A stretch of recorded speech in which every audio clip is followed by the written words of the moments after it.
Our speaker tonight is the Reverend Dr. Kelly Brown Douglas, who at this moment is the visiting professor of theology at Harvard Divinity School for the 24-25 academic year. While at HDS, she'll teach a course in the fall and one in the spring. From 2017 to 2023, she was the dean of the Episcopal Divinity School at Union Theological Seminary and professor of theology. She was named the Bill and Judith Moyers Chair in Theology at Union in November 2019, and she is now Dean Emeritus. She served as interim president of EDS from 23 to 24, and during the 23 fall term, she served as honorary professor of global theology at Emmanuel Theological College in Liverpool, England. Ordained as an Episcopal priest in 1983, she currently serves as the Canon Theologian at Washington National Cathedral and Anglican Communion Canon at Newcastle Cathedral in Newcastle, England. Prior to the Episcopal Divinity School at Union Theological Seminary, she served as professor of religion at Goucher College, where she held the Susan D. Morgan Professorship of Religion and is now Professor Emeritus. Before Goucher, she was associate professor of theology at Howard University School of Divinity, 1987 to 2001, an assistant professor of religion at Edward Waters College, 1986 to 87. She holds a master's degree in theology and a PhD in systematic theology from Union. She is the author of many articles and several books, including a Grawemeyer Award-winning book, the 23 Grawemeyer Award-winning book. I have to pause for a minute because I think a lot of people don't know what the Grawemeyer is, and you need to think of it as the Hall of Fame for theologians.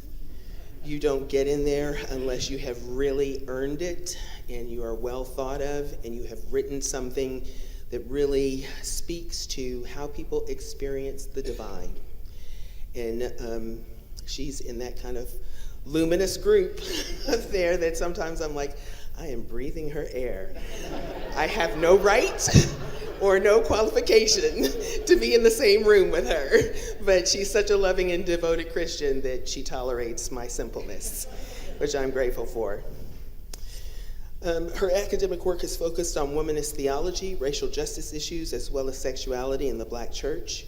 Her current research interest involves expanding the moral imaginary and fostering a more just future. She proudly serves on the New York City Homeless Coalition Board and the Public Religion and Research Institute Board.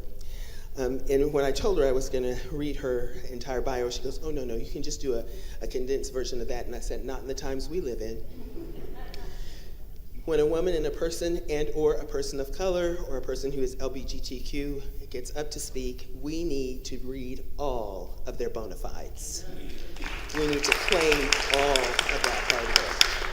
And that is just the facts so that people know who we're dealing with and what we're standing behind, that this isn't just by whim. So with all of those wonderful things to say, I have to say thank you to the Diocese of Newark for ordaining me as bishop, because with that came friendship and a sister in theology with Kelly Brown Douglas, which is something I always admired her from afar, but now I get her advice up close, which I really appreciate. So thank you for all of that, and thank you for being here, and thank you, my sister, for being here. So turning over to you.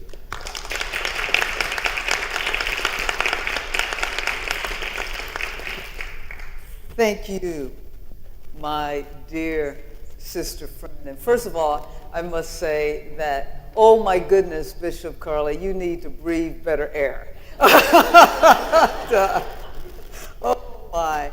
But I am one, and I sincerely mean it, and your bishop, Bishop Hughes, knows that I mean it, that I am the one that is privileged to be able to walk this journey humbly with you and be guided by your wisdom. And when we were sitting down and talking before, when I first came in, just, we laughed. We were talking about serious things, and we laughed, and I said, oh my goodness, I feel buoyed again, right? And so it's hope when you know that there are people that are just there trying to lead our church to be church. And so I am honored to be in this space, and I thank all of you for coming out tonight to hear something. I don't know. I'm always nervous when I get up and do these things, and I am. It's just like, oh my gosh, I am just this little girl from Dayton, Ohio, that used to go to my little church, St. Margaret's Episcopal Church, and I would sit, when I was little, I'd sit up front. Then you get a teenager, you sit in the back to try to be cool. But I'd sit in the church, I would go, I've told this before because it's true, it's this funny thing about the truth. But I would go every Sunday when I was a kid and wake my parents up if they weren't going on that particular Sunday to take me, much to the dismay of my siblings, my two sisters and brother. They better not take us. But I would go and I'd sit through, I would tell my friends that are not Episcopalian, my black church colleagues, I said, I would go to both services, and they go, whoa, you never got home? I said, no, I was home by noon now. Let's not get it twisted. But I would go because I loved the church. And I loved hearing stories about Jesus. And my favorite song was Away in a Manger. Right. And I would cry when they would sing that song because I could never imagine that anyone would allow a little baby to be born in a coal barn in a manger. And I remember that would make me so sad. But I was just this little girl trying to grow up. Never think, nobody cares what I say.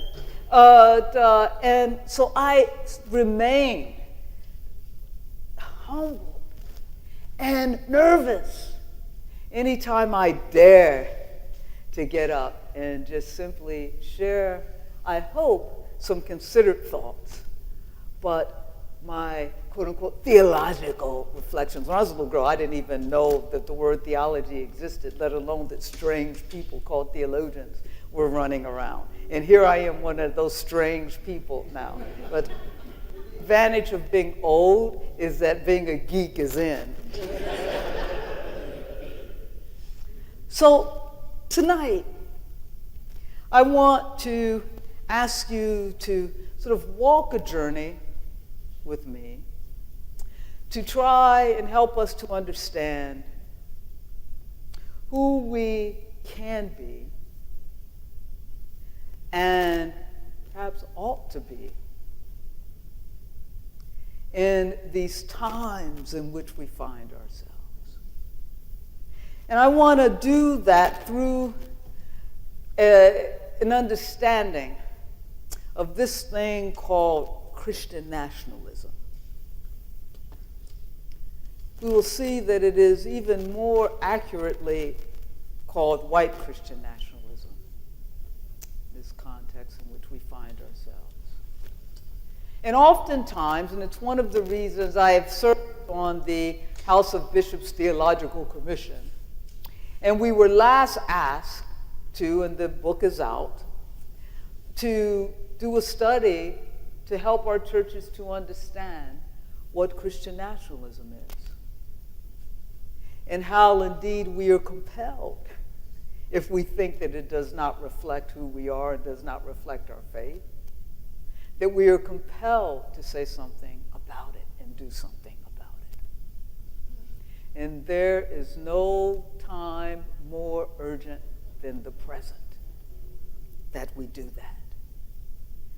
And so I want to help us to understand together a little bit more about what it is, where it came from. It ain't new. It's what has allowed it to sort of seed itself in the current time. What are the theological underpinnings for it that makes our faith vulnerable to it? It's like, how did this happen? We aren't sort of making oranges out of apples here. This is a part of our faith tradition that, if not approached in a particular way, will give rise to this. What has happened in our history that has created white Christian nationalism. Then what can we do about it? Because it is urgent that we do something about it, and we'll see. So I'm inviting you humbly into this journey because it may take us to some uncomfortable places. And so we know, at least every time I'm a Peloton fanatic, and every time I get on my Peloton, they say, you've got to be in the uncomfortable to change. And I'm like, oh, ain't my life uncomfortable enough? But I believe that for all of us. And so I'm inviting you, and we're going to walk through this together and see where we come out. And I want to leave more time for conversation than for presentation. But let's see where we go here, and if we can get there. Everybody willing to travel this road a little bit with me? At least you are now. Wait till we get there. But Christian nationalism, we hear it all the time. We hear people talking about Christian nationalism, and these people are nothing but Christian nationalists. But what is it? What precisely do we mean when we say Christian nationalism? Well, there are those, obviously, who studied it, and as we try to understand what this movement is all about, I just want to offer a few definitions, right, which together help us to understand what is this narrative, this movement. And so that it is a framework, this becomes important. We'll see how this really plays itself out, that blurs the distinctions between Christian identity and American identity. This didn't come from nowhere. You'll see it in a minute. That somehow, if you're going to be a good American, you got to be a Christian too. Viewing the two as closely related and seeking to enhance and preserve their union, right? So that American identity and Christian identity almost become synonymous, right? And we think about our country and its demographic, and says there might be something problematic with that. But we'll hopefully talk about that later. And I won't read, but taking that from a book on Taking America Back for God by Samuel Perry and Andrew Whitehead. The Religious Baptist Joint Committee for Religious Liberty says this, that Christian nationalism, and you'll see some commonalities, carries with it assumptions about nativism, about white supremacy, about authoritarianism. Any of this ringing true? Patriarchy and militarism. And indeed, surveys have indeed shown that people who identify as Christian nationalists or are very supportive of Christian nationalism are also people who score high in terms of white supremacy, authoritarianism, patriarchy, and militarism. These things typically go together. Another definition: a movement advancing a vision of America's past, present, and future that excludes people of non-Christian religions and non-Western cultures. Any of this is like, whoa, Christian nationalism. Because what we're going to see is that Christianity is used as a sacred canopy to support all of these beliefs. And then finally, a religious and political system that believes that the United States was founded by God to be a Christian nation. Christian nationalism. And a definition that's not there by Jamar Tisby, and he studies this and he adds this, is that Christian nationalism is always that which stands in oppositional relationships and creates oppositional relationships with whoever is identified as the other. Christian nationalism. And as we go through this, think about how you believe Christianity functions. Is it an oppositional kind of faith? Can you turn to the next? And thank you. So how did we get here? How is it that, we wake up and all of a sudden Christianity is being used in this way, and, we run around and a certain generation, I don't know if it's X or Z or millennial, whoever it is, but we're like, oh yeah, I'm a Christian. Because they turn, because they see what Christianity looks like on the public square, Christian nationalism. Ain't nobody want to be that Christian. And so the question is, how did we get here? That Christian nationalism has become a prevailing narrative. Well, what is the social cultural vulnerability that have good Christians aligning themselves with this kind of faith ideology, if you will? Here's the thing. The chairman, he's was of the economic department at Brown University. I don't know if he still is. But John Friedman says this, and because I believe it to be true, when people feel they don't have a chance, or perhaps even more dangerously, when they feel like their kids don't have a chance, that inequality of opportunity is what really gets people upset. And that inequality of opportunity is that which makes people vulnerable to a variety of ideologies that would suggest that, hey, they're going to be given a chance. And it makes them vulnerable. Thank you.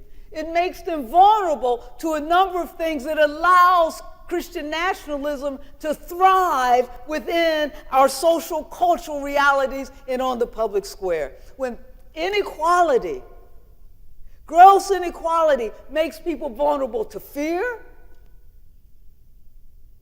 so that you can have fear. We've seen it. I'm not telling you anything you don't know. And so sometimes when you put it up there, you're like, yeah, that's what's going on. These, it's like, we talk about bad people. These are bad people. These are vulnerable people. And so then you concede fear. The fear when you don't have nothing, the fear that what you have is going to be taken away from you.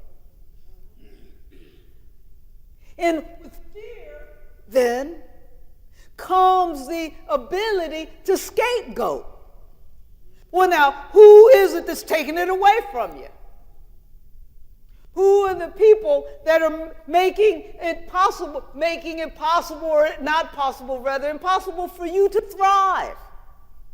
Your little privilege that you got, who's threatening that privilege? You're fearful, and you need a scapegoat.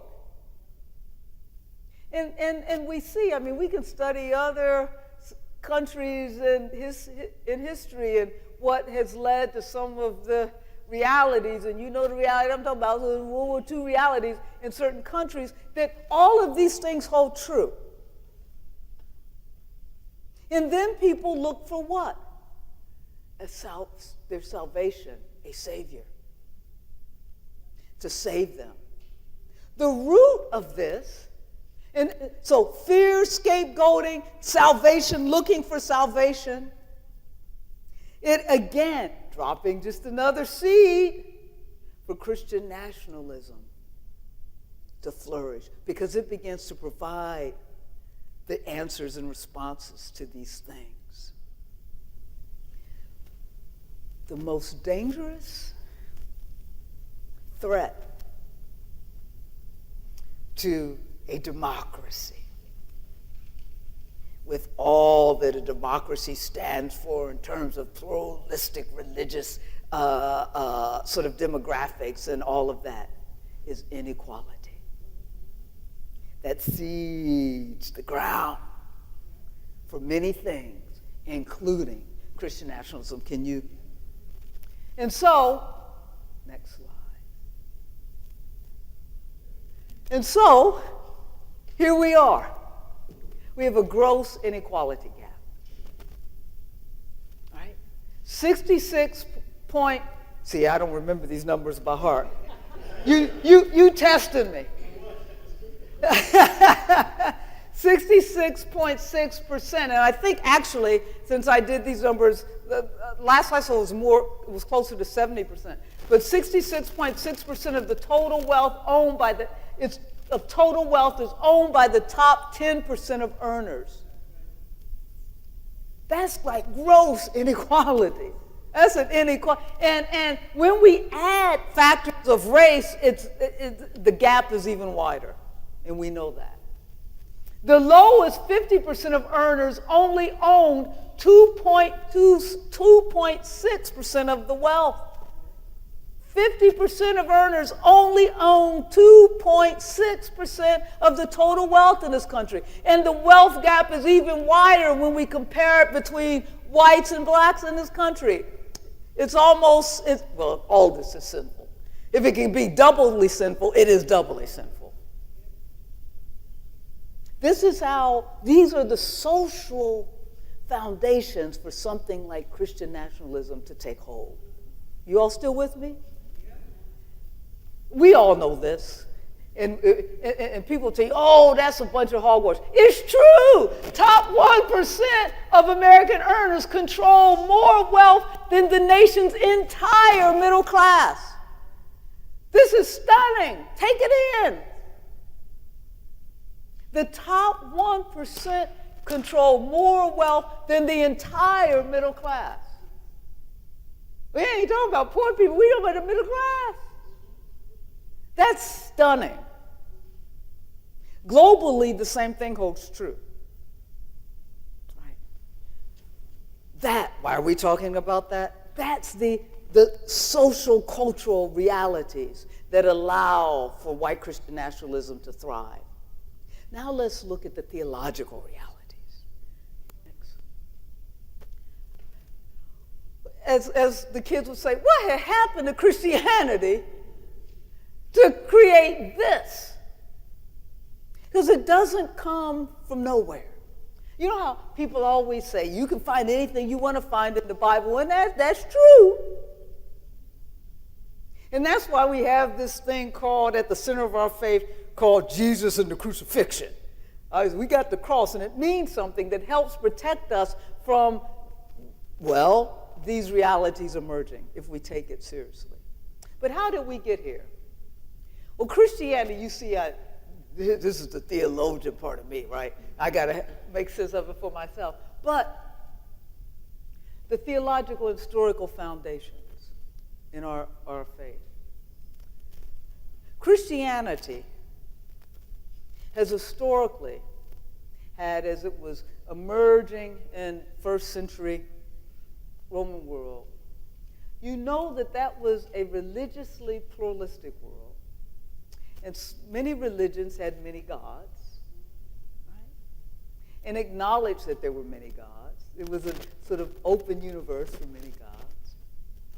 And there were sort of three prominent monotheistic religions: Judaism, Islam, and Christianity. Here's the thing, the nuance of Christianity. It's one thing to say to your people of faith that this is your God, right? You only give allegiance to this God. That's fine. You know, we believe in the God of Jesus Christ. It's another thing to say that there is only one God. All these other gods, they aren't gods. It's a closed universe. What I call a closed monotheism. So that what that does, look at what that does. It sets up an over and against reality. Our God is the God. I don't know what y'all doing, but it's not God. You have to respect it. It's not even a lesser God. It's a demonic kind of reality. And we'll see what happens at the end when you believe that this is the God. The other thing that's embedded in So it's a closed monotheistic tradition. The other thing embedded in our tradition to sort of the Pauline sort of legacy, though Paul gets a bad rap. Augustine sort of, it's Augustinian reading of Paul. I got problems with some of Paul, but Paul gets a bad rap on some of this sort of body-soul split stuff. Paul, there's enough to blame Paul for. But Augustine, we tend to read Paul through these Augustinian lenses. And Augustine was really into that good and evil thing in short order. And this is obviously historically, it's a little more complex, but he really made in the Western Christian tradition this soul-body split real. That the body bad and the soul. The body is sort of this corrupt container of the soul. And so it calls us back, right, to live into the sort of the reality of our soul and sort of everything about the body. Lust, Augustine's the one. This is chastity, but not yet. He did, He said, give me chastity, it's a good thing. But now, hold up. Not yet. Life is good. But really reifies, concretizes in the theological tradition this soul-body split. And we see that informing Protestant evangelical thought. And what it does is it sets up these relationships of oppositionality. And we can talk about that more because what we find, people who are typically other, right? People of color, we can look black people and LGBTQ persons. Usually those people are seen as body people. That is, they are defined by an essentialized understanding of their sexuality. Sex becomes the whole of sexuality, which ain't true, but that we essentialize that. They become body people. People, there are always sexualized stereotypes of people that are oppressed, and it is true. You just go through history and recognize that. This philosopher named Michel Foucault, in fact, said that sexuality becomes a tool of oppressive power. Because if you can sexualize a people, you can subjugate that people. If you can sexualize a people, you can dehumanize that people. This only works in a Western theological tradition that has become reified, that has this soul-body split that says the body is bad and the soul is good. Look at how women have been sexualized, defined by their body, their reproductive capacity, and how sort of these images of sort of the pure Victorian white woman, right? And what happened during that era? This is the era of the antebellum period, right? What happened during that era? Who did all the body work to keep these white women pure? Black women. They even nursed the babies, right? Again, that's the soul-body split, and there's a theological canopy that legitimates that. And so look what's happening. We keep having these ways in which we can bring people into oppositional relationship. A theological foundation for that is that split. And it just, will ask you to just think about, oh yeah, we did sexualize those people. Even when during the early the 40s, et cetera, when Italians and other Southern Europeans were flooding into the country, those people were sexualized. Right? These lascivious, oversexed Italians. Right. That only works when the body is seen as that bad thing. A cauldron for evil, not a cauldron for good. You follow? Then finally, some of us say, I'm looking at some of my clergy friend and callers who are probably going to say, you need to get out of the church. That's okay. Because some of us, I'm just teasing, maybe not, but some of us Some of us say the worst thing that ever happened to the church, to Christianity, was Constantine's daggone conversion in 312, because Christianity then became aligned with power and empire. And when a religion that has at its foundation a closed monotheism, that has the potential for a soul-body split, aligns itself with power, that's why, Jesus did not align himself with power. This is not a religion that does well when aligned with power. I don't know that any religion does, but this one surely doesn't. Because at the core of our theological foundation are things that can be in some ways exploited to legitimate power. This is not a religion that was born in Herod's palace, as we like to say in the black church. It was born outside in a barn in a manger, on the side of the cross makes clear God's utter, uncompromised solidarity with the crucified classes of people.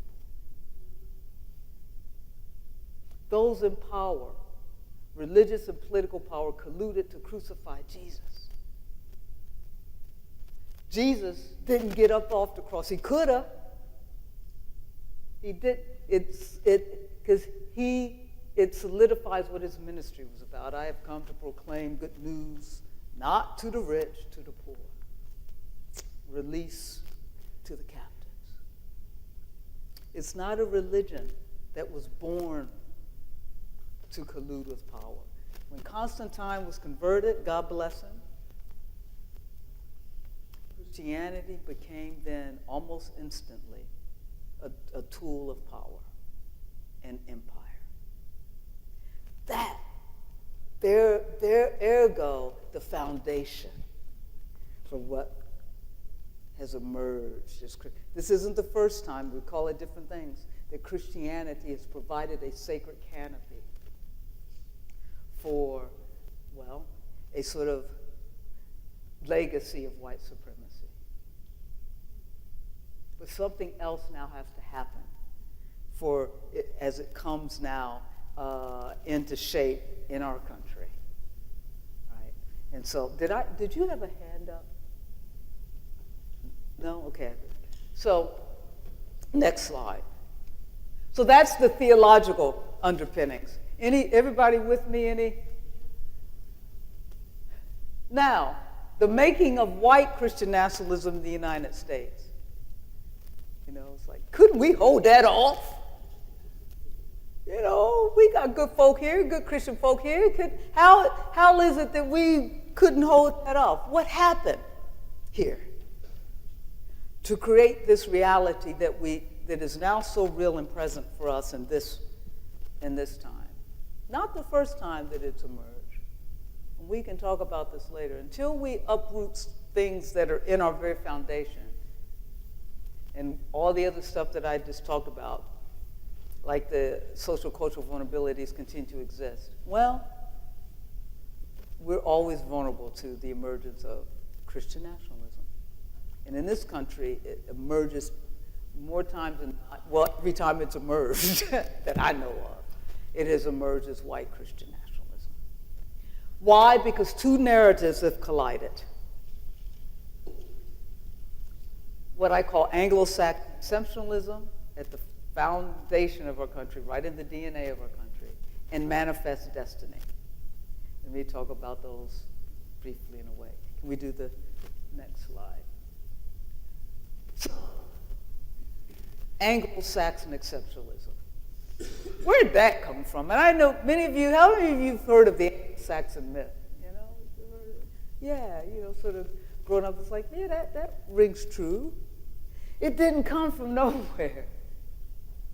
In the first century, there was this philosopher named Tacitus, and I swear to God, if I had been taught about Tacitus in college or something, I had forgotten until I started going down a rabbit hole in one of my books that I was researching, and there he was, and I'm like, whoa! This is where it begins. And Tacitus wrote someone called the most dangerous book ever written. Perhaps it is because of the way it's been used and interpreted.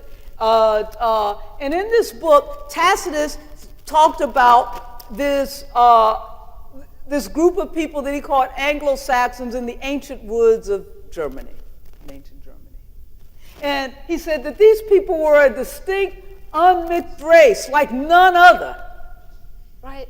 And that, like none but themselves in his language. And that a couple of things stood out with these people that he highlighted. They were exceptionally virtuous, and they had this distinct love for freedom. And he looked at this in terms of the forms of government that they had built, sort of like fledgling democracies, right? The Anglo-Saxons. So, next slide. So, sailing right along here. You get the sailing. But you can be an old geek and people, y'all laugh. My son will go, oh my gosh. But the Anglo-Saxons, of course, would sort of take root in England.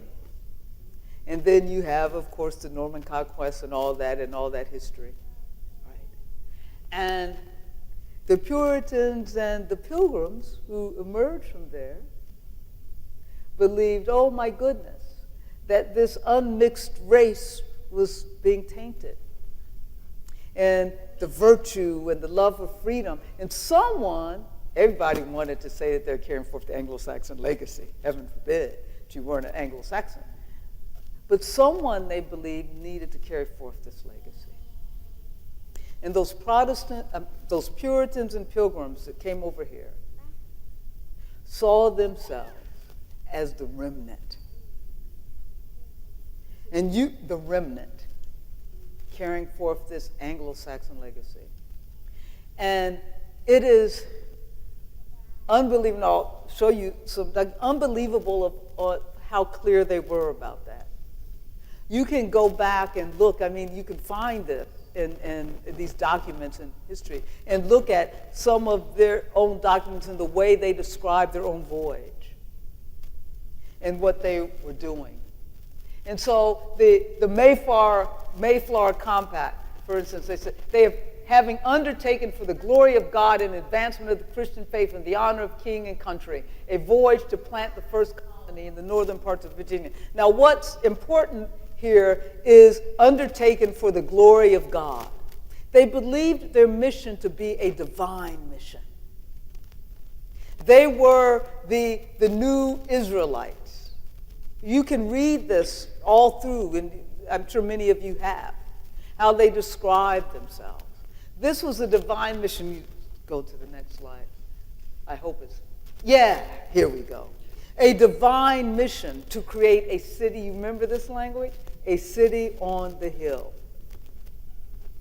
As John Winthrop said on the ship, for we must consider that we shall be as a city upon a hill. The eyes of all people are upon us, so that if we shall deal falsely with our God in this work we have undertaken, and so cause him to withdraw his present help from us, we shall be made a story and a byword throughout the world. A city upon a hill. That is the founding philosophy of our country. And make no mistake about it, that city upon the hill was to shine the light of Anglo-Saxon exceptionalism. Now, our founding fathers, quote unquote, believed the same thing. Next slide. Oh, we've got one. Let's skip. Let me see, because that slide might be a bit out of order. Can you see what the next? No, go up one more. No. So, okay, go back. So, go back to the white Christian nationalist. That. So, I'll do this. Remember me. What I had thought was because our founding fathers really as well believed this. So much so that Thomas Jefferson and Benjamin Franklin offered certain seals for sort of our national seal. One was, I think this was Jefferson, or Franklin, I get them confused. One was that on one side of the seal was the voyage across the Atlantic, like the Exodus. On the other side of the seal were Anglo-Saxon gods, Hengst and Horsa, I think. Again, because it was an Anglo-Saxon mission of Anglo-Saxon exceptionalism. Franklin offered a comparable seal that again showed homage to an Anglo-Saxon heritage. The city on the hill, this country was founded to be a shining light of Anglo-Saxon exceptionalism, to carry forth this virtuous, freedom-loving legacy. It would quickly, because not everybody, let's face it, not everybody that looks like an Anglo-Saxon in this country is an Anglo-Saxon. So what do you do with that? It would slowly but surely, but more quickly than one could think, that the racial marker for Anglo-Saxonism would be whiteness.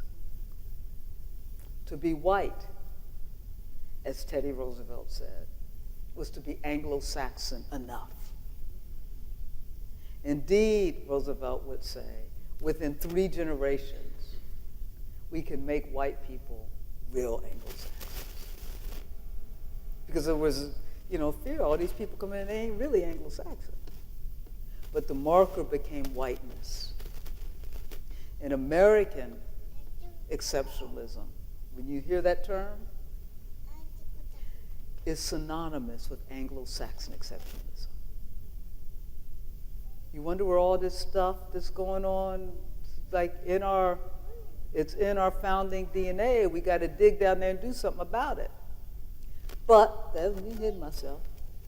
That's the one narrative that'll come together with another narrative that creates white Christian nationalism. That narrative is the narrative, you've heard this term, of manifest destiny. That we are destined. You always say, this nation is destined, right, to be that city on the hill. This nation is destined to take over lands so that we can spread the good word of God as God's good people. This whole notion of manifest destiny was coined, as you see, by Jonathan O'Sullivan in 1845. I think it was a newspaper editor, and he said, our white people, manifest destiny equals our white people, it's God-given right to expand from the Atlantic to the Pacific and acquire the entire continent. The right of our manifest destiny to overspread and to possess the whole of the continent, which Providence has given us. You see what's happening here? This is the sacred canopy. There would be a time, a nation, that the thought was that you either assimilate or you get exterminated. And that was the coined term. And they thought that if you can Christianize a people, you can at least Americanize a people. And so it became the case that as Christianity provided a sacred canopy for Anglo-Saxon exceptionalism, in so doing, conversion, this model of mission that is a conversion model, conversion became significant. Inasmuch as people weren't Christian, then they were threats to America's notion of exceptionalism. Inasmuch as they weren't Christian, they missed one of the qualifying markers to be an American. All of these things are coming together. It's right in our foundation. And so, are you all with me? So white Christian nationalism, how does this emerge? Two narratives collide. And we have seen them collide in our contemporary reality. The narrative of Anglo-Saxon exceptionalism which in our terms is white supremacy. That becomes the foundation for white supremacy. Because again, whiteness becomes the racial marker. And then manifest destiny, which hasn't really gone anywhere. It just keeps morphing. But it's the same reality, right? So what are we talking about here? Again, this next slide. How prevalent is Christian nationalism? And this will leave us with our challenge, really, right? Because what's stunning is it really isn't that prevalent. We have seeded the ground. These are according to statistics that come from the Brookings Institute in conjunction with the Public Religion Research Institute, PRRI. And I should know what that acronym stands for because, full disclosure, I'm on the board of that. PRRI. You see Robert Jones, who wrote The End of White Supremacy or whatever, White Too Long. He's the founder of PRRI, and you'll see him a lot on these talk shows because PRRI continues to try to do these surveys. They and Pew are the sort of leaders in sort of these social cultural surveys and barometers. And PRI has done several surveys on this, and they continue to hold true that only a third of Americans, 29%, qualify as Christian nationalists. If they took this survey, the questions that they asked, and they broke it down, are you a Christian nationalist or Christian nationalist sympathizer? And only a third. Of those, however, 2/3 define themselves as white evangelicals. We start out with a third. 2/3 of those are white evangelicals. Among the white evangelical Protestants, nearly 2/3 are either white Christian nationalist adherents or sympathizers. Right? So it's the same statistic, the 2/3. Then more than half of one of our political parties now identify as Christian nationalists or sympathizers. Now, when you look at that in total, what we should recognize is that Christian nationalists have a power that is outside of their actual numbers in the population. Only a third of Americans would qualify as Christian nationalists from sort of the way they responded. Now, what this then suggests, think of the implications for who we are. That means that more of us who are Christians are not Christian nationalist adherents. I mean, I know that. I mean, just idiosyncratically, moving around and people are like, oh, Christian, just embarrassed at Christianity. It's like, so, okay. Something's wrong here. Because I always say, even with all of those factors, the social, cultural, the historical foundation, theological foundation that we know makes Christian nationalism and white Christian nationalism possible, and we do have to root it out theologically and in our history. But the other thing that makes it possible is when the vacuum that is created by the social cultural vulnerability of inequality is not filled, someone's going to fill it. And I always say, not really facetiously, that I don't like what they're saying about Christianity, but they are controlling the narrative. They are doing what they're supposed to be doing. They out there talking about their faith. Those of us, those other 2/3, we're sitting in here trying to figure out how it happened. And I say we sitting in here trying to figure out how it happened. And then Episcopalians don't be like, I was just talking about this with your bishop. We do not like talking about Jesus. We don't. But it is not really talking about Jesus. I don't like when people knocking on my door talking about Jesus. We don't need that because it's not about converting people. I always say it's about doing Jesus. You do it, you don't have to worry about converting people. We aren't trying to convert people, we're trying to change the world. We're trying to close the gap between our unjust present and God's just future. That's what we're supposed to be doing. Everything else will fall in place if we do that. And that's what they're trying to close the gap between our being on the ark that bends toward justice as a nation and the historical reality of an Anglo-Saxon exceptionalist nation. Right? And using Christianity as the sacred canopy for taking us back to being a Christian nation. As if we were ever just a Christian, but anyway, that's it. But that's the reality. I think there's one more slide. Yeah. Oh, you can't see. These are just the numbers that let us know. You have the adherents, the sympathizers, the skeptics, the rejectors, the sort of middle people.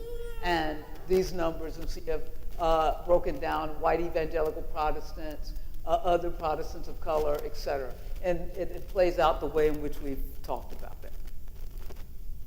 All right. And these numbers indeed come from the PRI Brookings studies, Brookings Institute studies.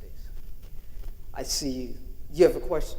Specifically about that slide. So on the left is the difference in denominations. Yeah, on the left are like top is white evangelical Protestants, then other Protestants of color, Hispanic Protestants, Latter-day Saints, Black Protestants. And you can see the red stands for adherents, and the orange stands for sympathizers.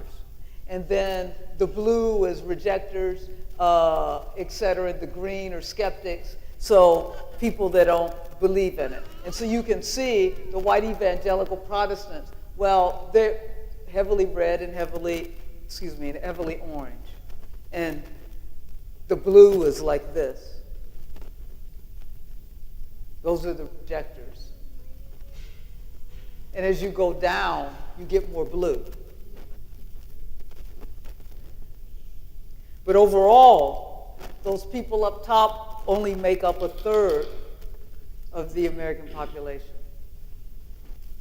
even though they are overwhelmingly adherents or sympathizers. We have to remember that they're only a third of the population. Right? So that's where we are. Thank you. So now the question does become, how do we respond? Well, this is where I really am taken by what you're doing tonight, because this is the first response. Learn what it is.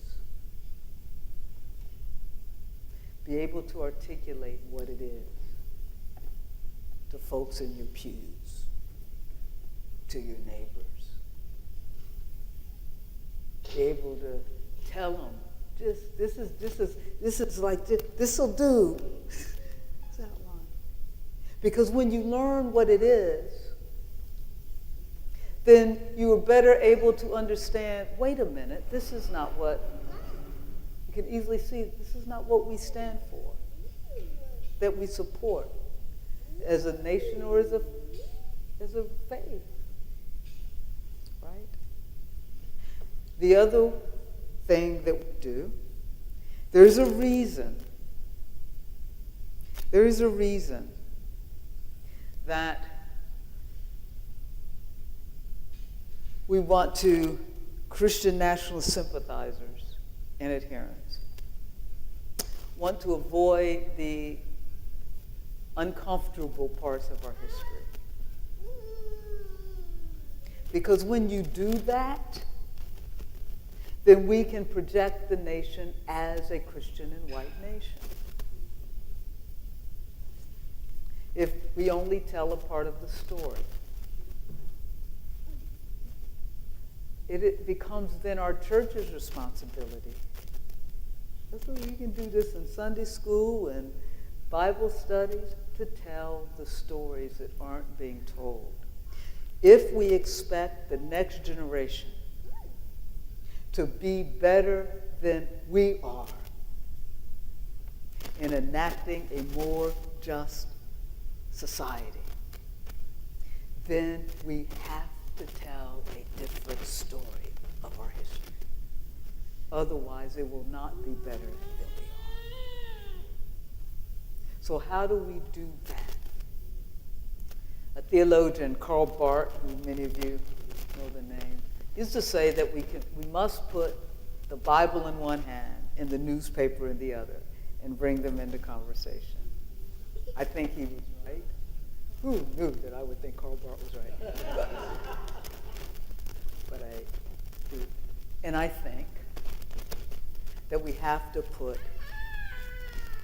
our history books in one hand, our stories in one hand, and the Bible in the other. We can do that because indeed they do speak to each other. We can use our complicated, uncomfortable histories. Oh my God, how much uncomfortable can it be than the Exodus in the Bible and some of those other stories in the Bible? You know, poor Hagar. I mean, think of them people. Amos and Jeremiah, they weren't prophesying because everything was good.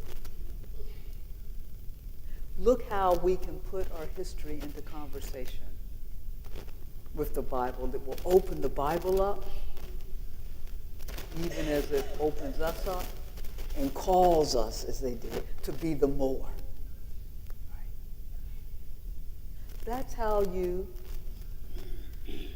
combat white Christian nationalism. At least we don't want to continue that legacy of who we are. The other way is we find ways of showing up. And I really mean this. Because they show up. And it doesn't, we all show up in different ways. You know, not everybody has to go out there and protest or whatever you do. We all have a way that we can show up and show exactly who we are and what we stand for. We show up. And we show up carrying forth the values that we know to be true to those of us who claim to follow one who was crucified. And those values are always, always, always, which is, remember the early definitions, they're always grounded in that which brings us together and not tears us apart.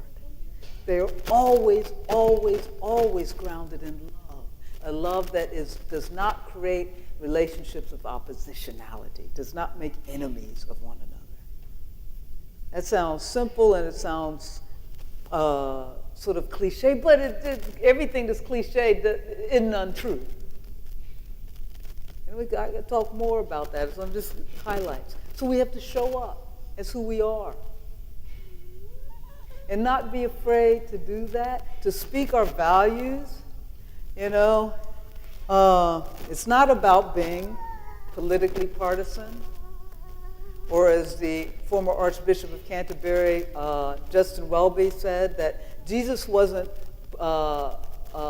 partisan to political parties, but he was partisan to the values of God. And Archbishop Welby said, which meant that he found himself on the public political square. We have to be partisan to our values, which in a social political context means that we have to engage the political public square. what it means to be church, right? Those are the ways that I know, and then probably we can talk about it, to begin to take back the narrative. Because really we've seeded it. To take the other way is to, do something about the inequality that allows something like that to grow. And I'm serious about that. That's the fertile ground. And so you don't want us, there are ways to show up. And one is to do something about the inequality gaps that we see. Because that's the greatest threat to our faith. And Jesus stood over and against that. Inequality is violent. So do something about that. So I think I will end there. You were tired of my monologue, because I'm tired of my monologue.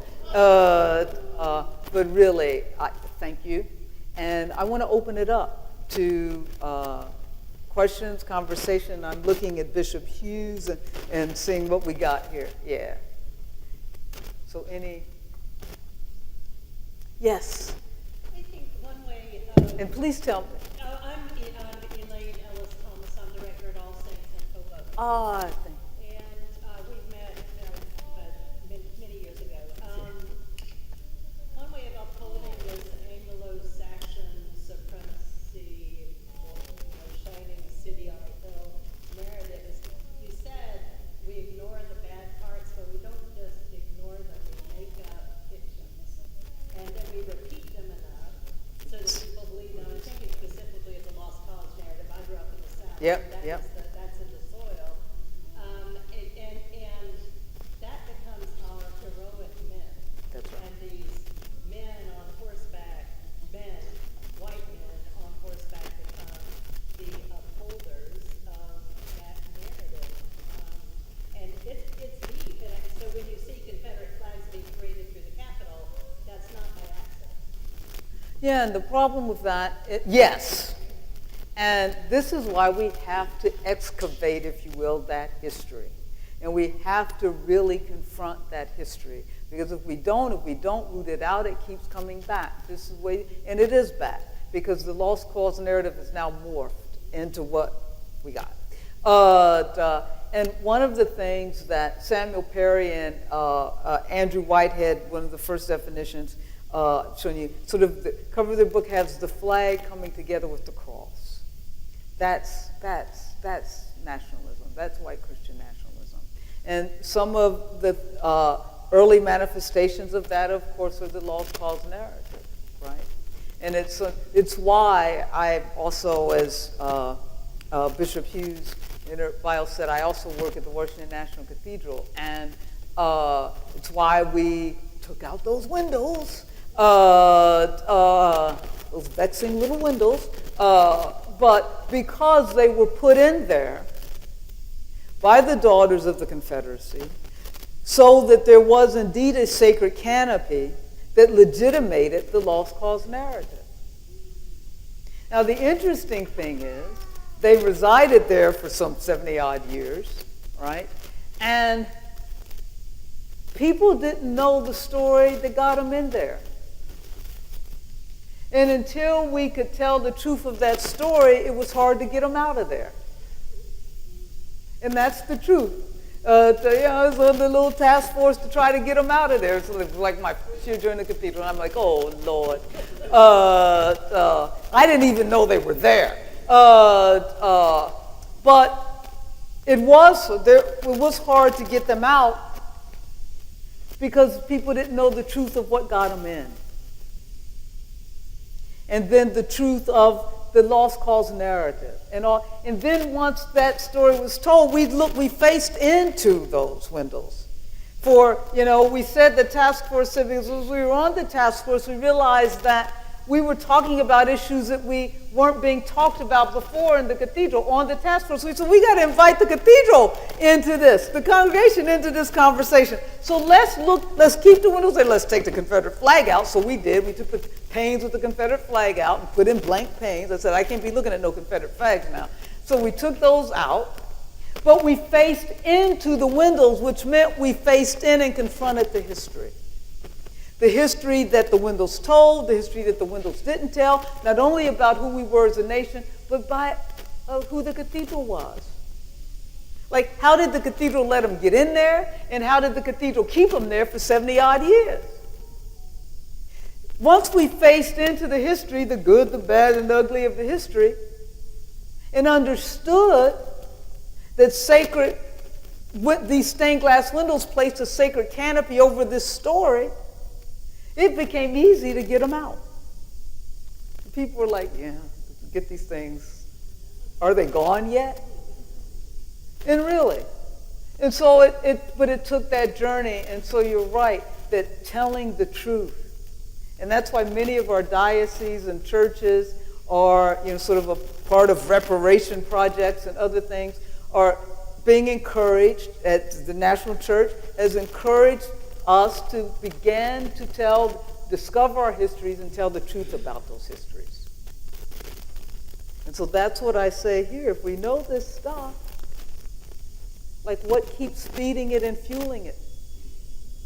And then we can make a decision. Is this the history we want to tell or live into? Is this the legacy? I mean, might say, yeah, we like that. I doubt it. So yes, thank you. That's exactly right. It's been my experience, yeah.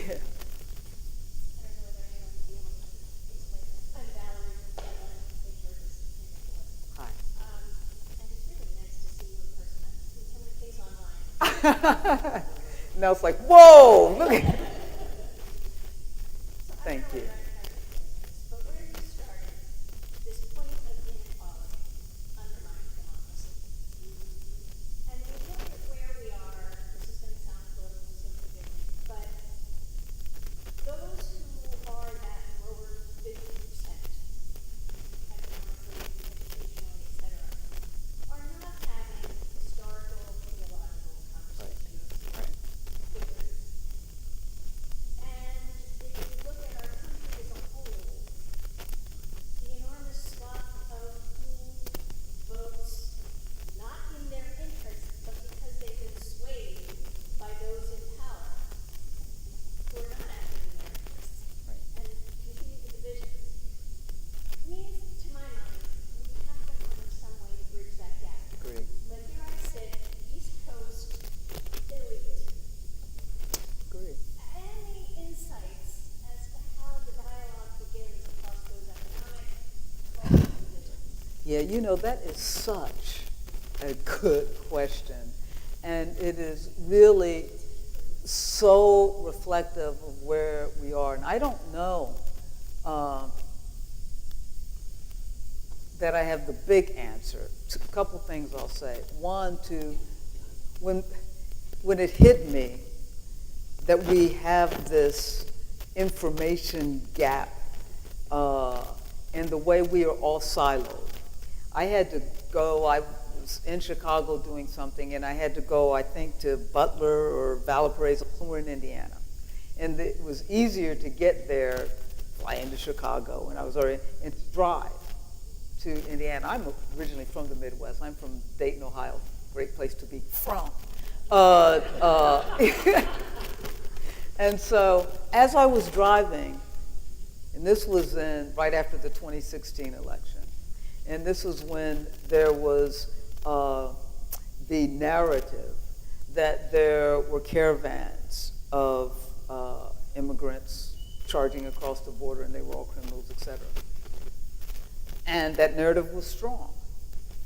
And I remember driving through, and I was driving through all of these really rural areas that like the signs and stuff in the yard, because I was thinking, Lord, let me get out of here before the sun goes down. So I was racing through. But what struck me said was this, that we are siloed in that we all choose the media station that we want to watch.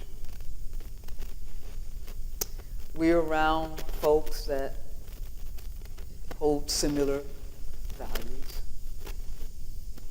What can break into that? And when I was driving through this large sort of area, I thought, they really do believe that there are caravans coming across the country?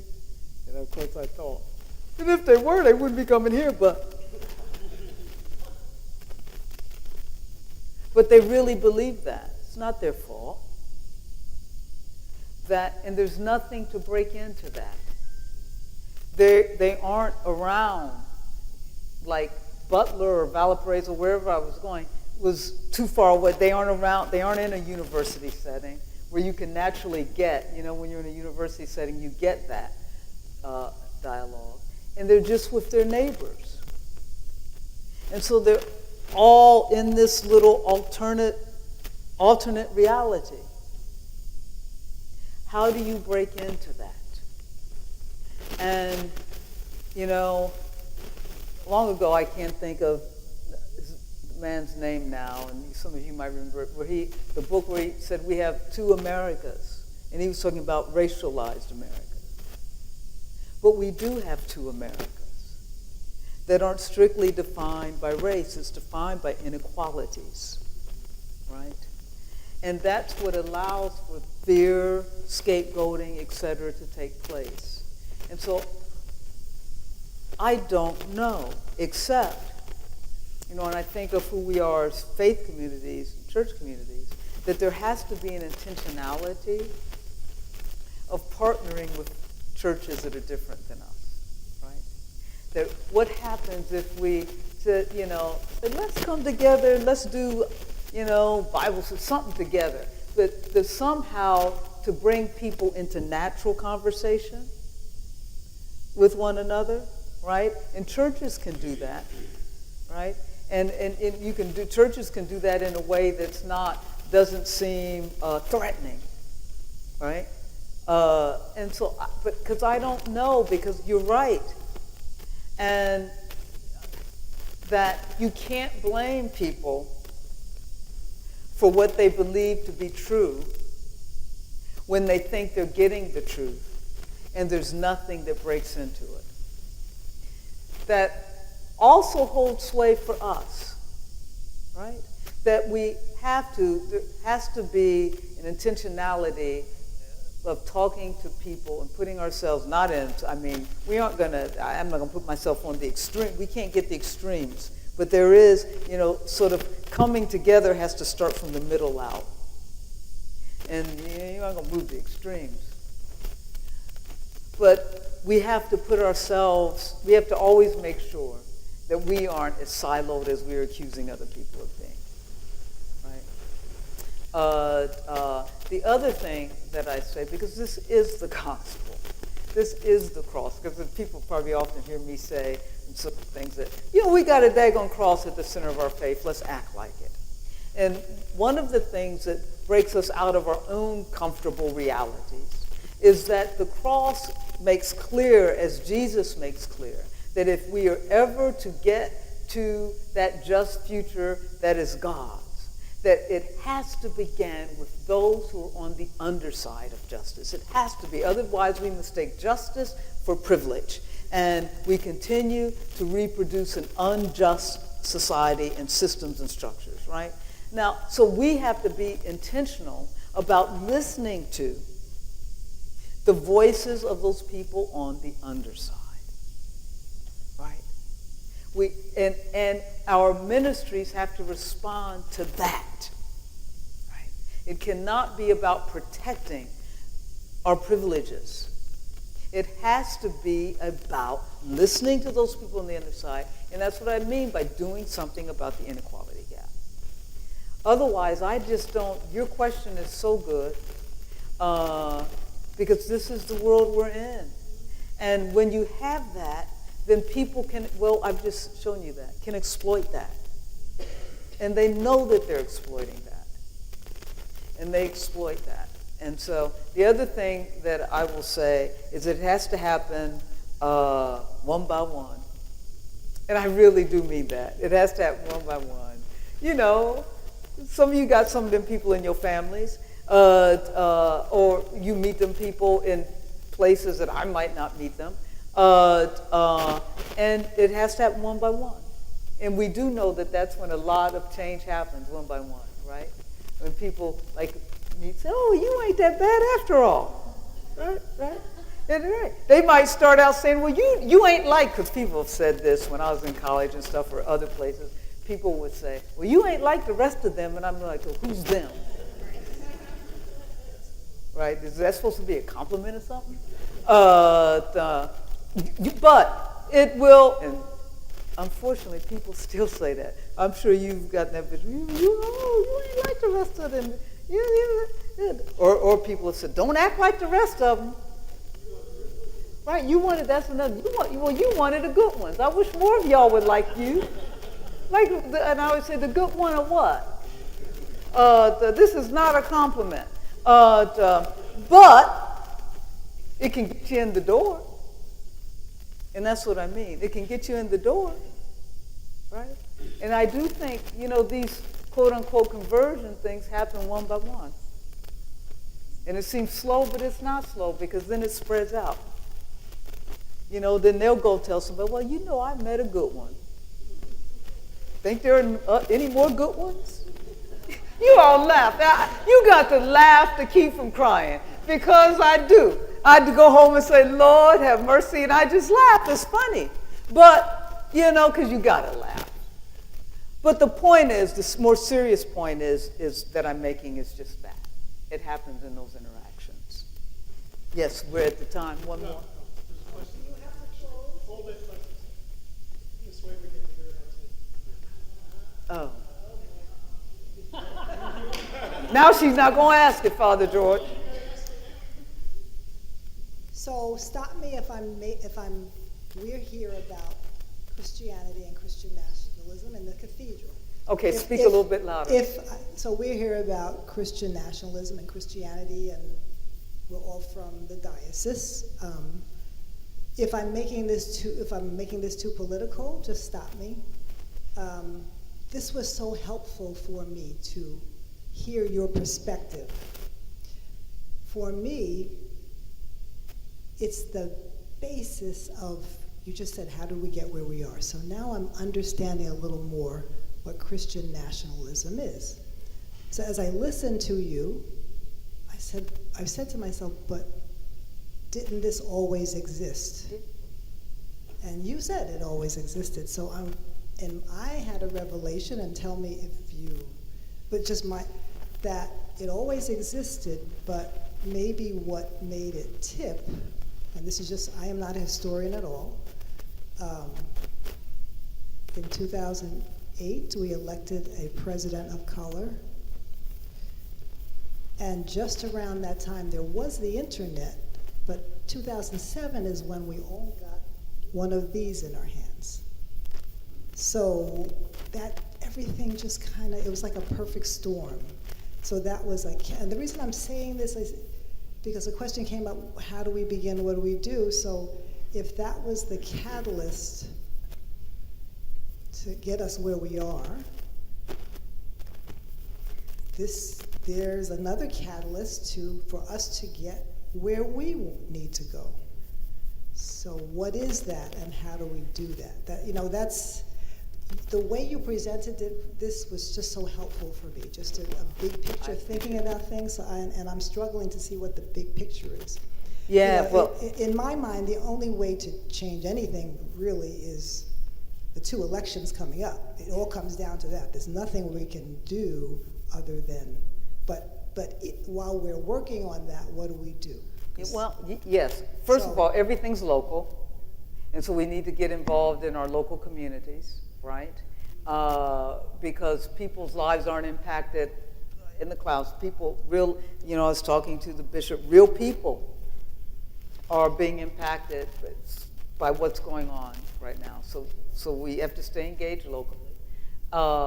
And you know, I hope the catalyst is that we don't like where the direction we're going. I mean, this is a wake-up call. Look, Reinhold Niebuhr, who's an ethicist, and you know, everybody claims Niebuhr, and everybody claims Bonhoeffer, like everybody claims the Bible and uses it for their own good. But one of the things, Reinhold Niebuhr wrote a book called, not as popular as his Moral Man and Immoral Society and all that, but he wrote a book called The Irony of American History. And one of the things that Reinhold Niebuhr said in The Irony of American History is that for America, one of the threats to sort of, that America isn't going to be destroyed by those from the outside in, but from the inside out. And one of the reasons for that is complacency and arrogance.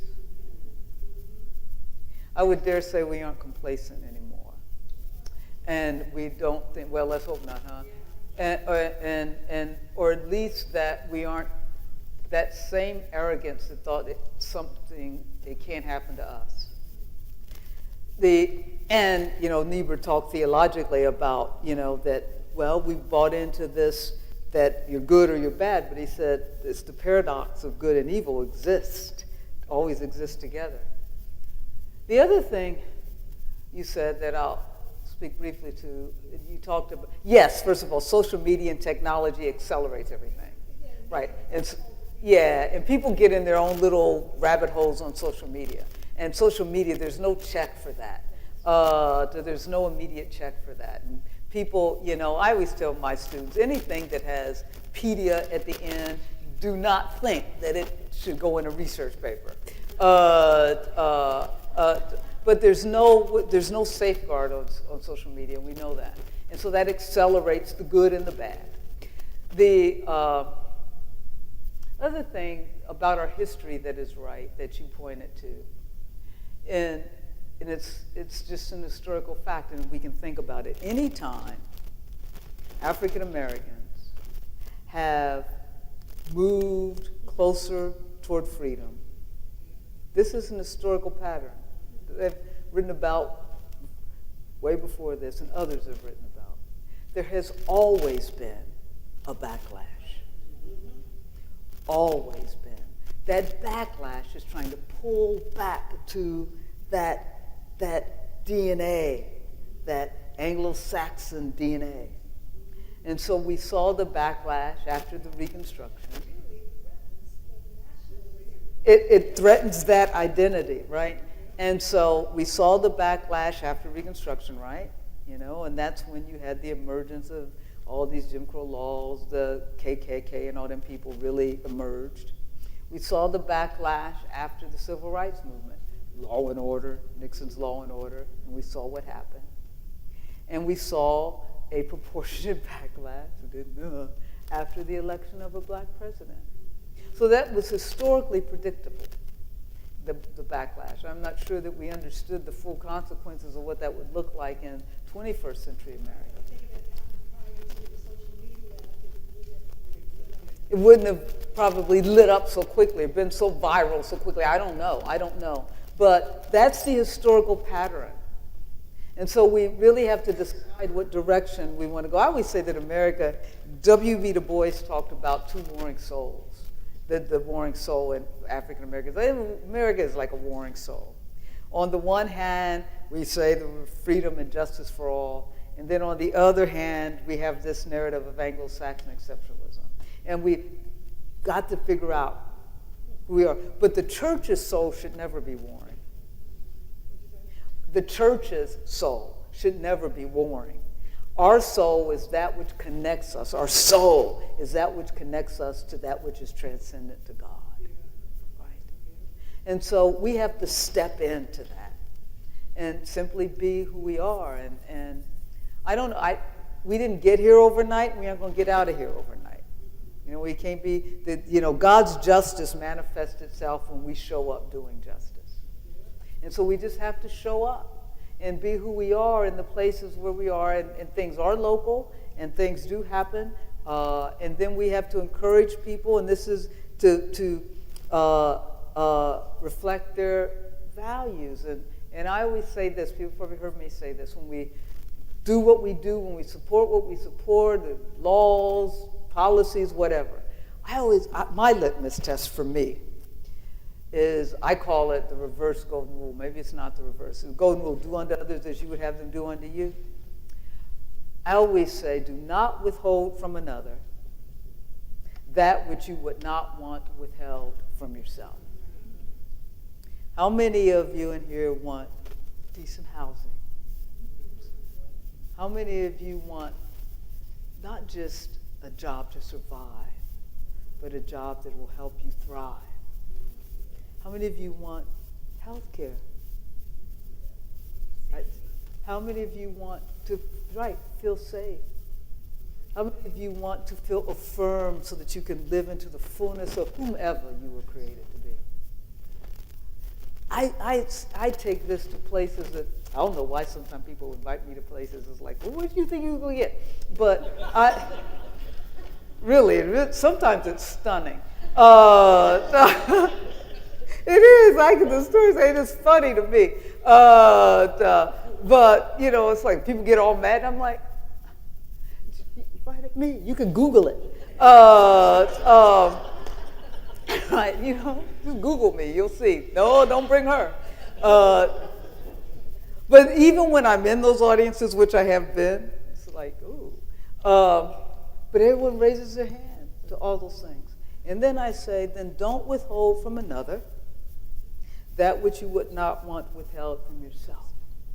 And when you go into a voting booth or you're thinking about a policy or a law to support or not support, ask yourself, does this policy, does this church doctrine, does this whatever, does this withhold from another that which I would not want withheld from myself?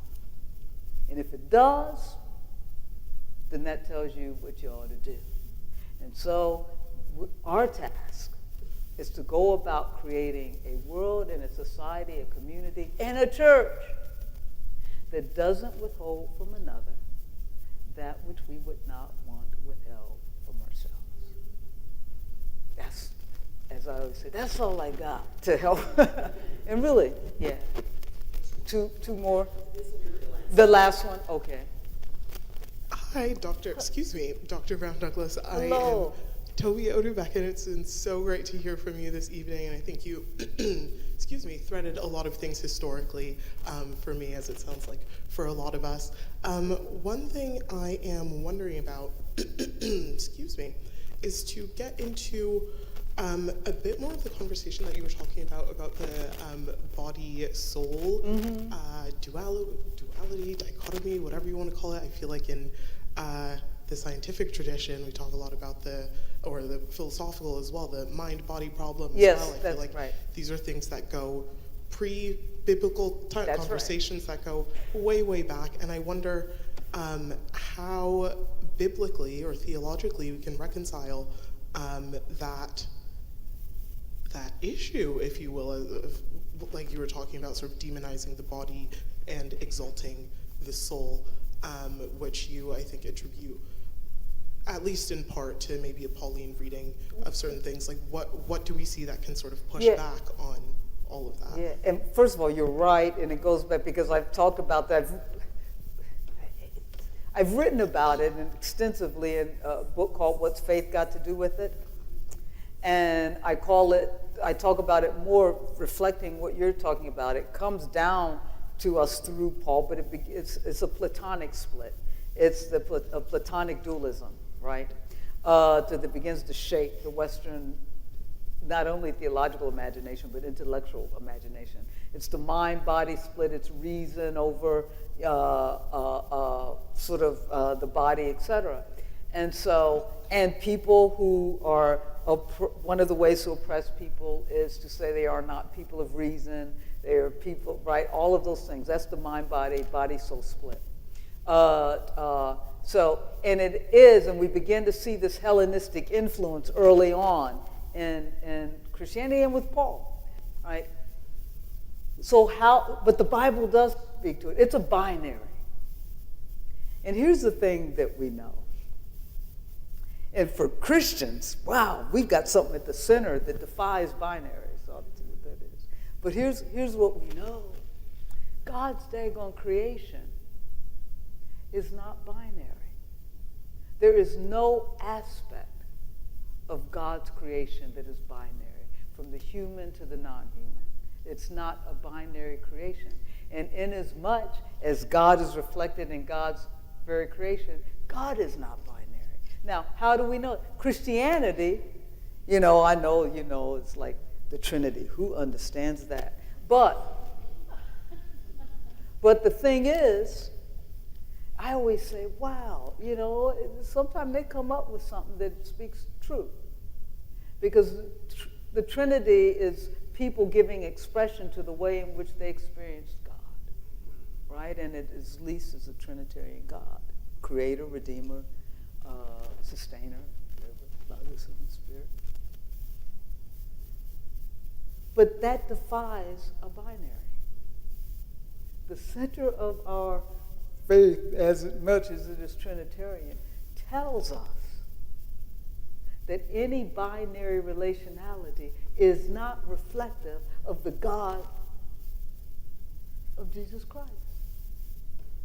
Because that God isn't binary, and neither is that God's creation. And it wouldn't be, those two things go together, right? So that's embedded in the biblical witness. And so anytime we see these kind of binary oppositional relationships, which also get spoken over and against in the biblical witness, we know that that is not a reflection of our very faith. But it goes back, and I don't know how you uproot that. Because it does, you're right. It takes us, it's a Platonic dualism that, no, we got to stand against. And we see that one of the things happening, our human creation is not binary. People always go, how do you know? And I always say, have you looked? Right. It's just not. And our God's not. Anyway, thank you for that. Thank you all.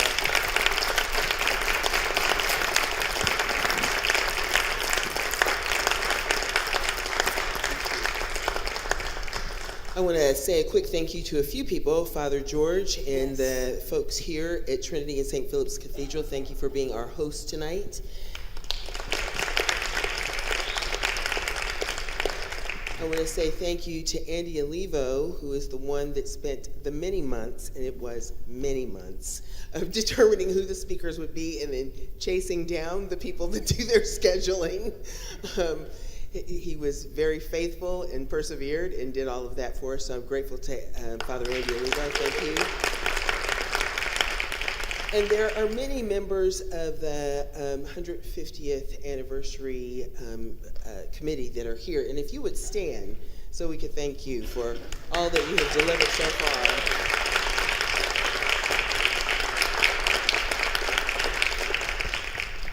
Thank you. And you've already said thank you to Dr. Douglas, but my goodness, this is such a complex topic, and I asked her to give me homework. I have a whole list of books that I'm reading on it just because it's just so vast, and we're stuck with it. We've got to kind of figure our way around it, but it was just so helpful to have it laid out one point after the other. So thank you for that. Thank you for being with us. I know you live in one place and teach in another, and to add one more city to the week, I'm grateful. Thank you.